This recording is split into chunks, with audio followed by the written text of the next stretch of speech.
أنا حابب إن أنا أشارككم يعني تجربة فريدة خضتها مع شركة تروية ترافل في رحلة حج العام الماضي.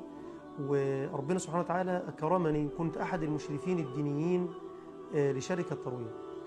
في الحقيقة يعني شركة تروية تتميز بحسن السمعة وتتميز بكثرة الحجيج، يعني أكبر نصيب من القرعة في العام الماضي كان من نصيب شركة تروية، عدد كبير ما شاء الله. وفريق شركة تروية سواء من الإداريين أو المشرفين الدينيين كان فريق متميز وعلى مستوى عالي جدا جدا من النظام ومن الدقة. بدأنا رحلة الحج العام الماضي، والرحلة بدأت من المطار. يعني أنا عن نفسي لما ذهبت إلى مطار القاهرة وجدت فريق شركة تروية في استقبال الحجيج، إرشاد الحجيج، ما بيسيبوش الحاج إلا وهو يعني قد وضع أول قدم له في الطيارة التي ستقلع إما إلى جدة وإما إلى المدينة. طبعا في استراحة المطار الإشراف الديني والإداري كان متابع مع الحجيج خطوة بخطوة، إرشادات الحجاج من الناحية الدينية، دروس دينية، شرح بعض النقاط الفقهية المتعلقة بمناسك الحج. طبعا لقينا بعض الحجاج متخوفين من صعوبة أداء المناسك، من صعوبة مثلا بعض الأمور التي لم يعني يتعرض لها قبل ذلك. كنا بنقعد مع الحجاج نشرح لهم مناسك الحج، نبين لهم خطوات الحج بصورة مبدئية. لا أنسى عندما نزلنا إلى مطار جدة وكنا في انتظار القطار السريع وقطار الحرمين، قمنا بعقد ندوة دينية سريعة ومبسطة قبل ركوب القطار. وصلنا إلى المدينة بفضل الله عز وجل، واستراح الحجيج ونزل كل حاج في مكانه المخصص له. وفي الليل قمنا بعقد ندوة دينية تعريفية للحجيج، تكلمنا فيها عن بعض الأماكن التي سنقوم بزيارتها في المدينة، تكلمنا فيها عن فضل مسجد النبي صلى الله عليه وسلم وزيارة مسجد النبي صلى الله عليه وسلم.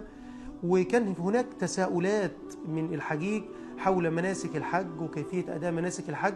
ولا أنسى أنني قمت بعمل يعني ما يشبه دورة مصغرة عن كيفية أداء مناسك الحج، بدءا من الإحرام إلى الانتهاء من رمي الجمرات وطواف الوداع بإذن الله سبحانه وتعالى. ثاني يوم قمنا بعمل زيارات المدينة، قمنا بزيارة أحد وشهداء أحد، قمنا بزيارة مسجد قباء. طبعا كان لنا وقفة جميلة جدا عند جبل أحد، يعني قام الإشراف الديني بتعريف الحجيج أو يعني توجيههم والتنبيه على أهم الأماكن أو المزارات المباركة في هذه الأماكن.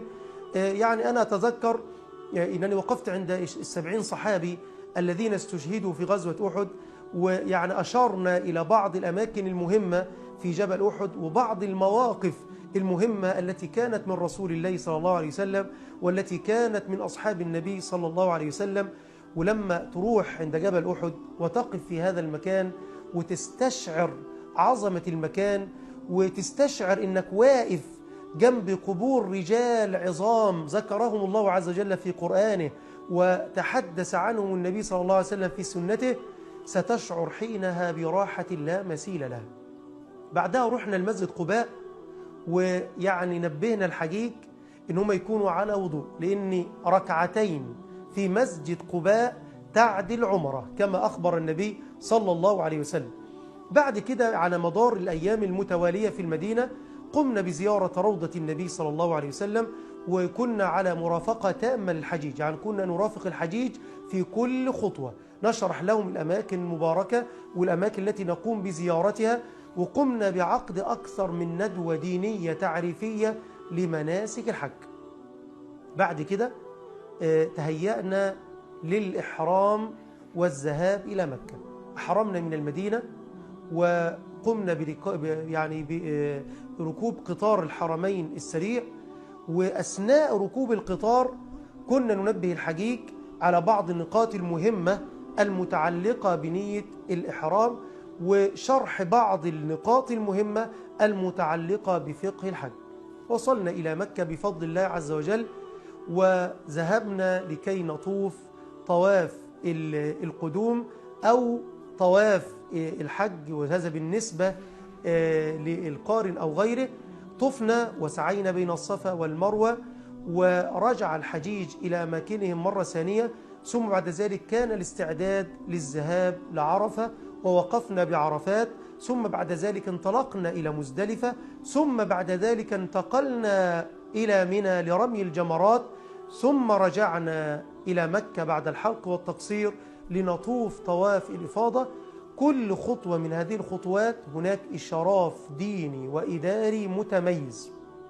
يعني إلى جانب ذلك كان في جروبات على الواتس من أجل الرد على الأسئلة الكثيرة المتنوعة على الحجيج ليلا ونهارا، حتى انتهينا من طواف الإفاضة ورمي الجمرات على مدار أيام الحج إلى الانتهاء بطواف الوداع. رحلة كانت في غاية الجمال.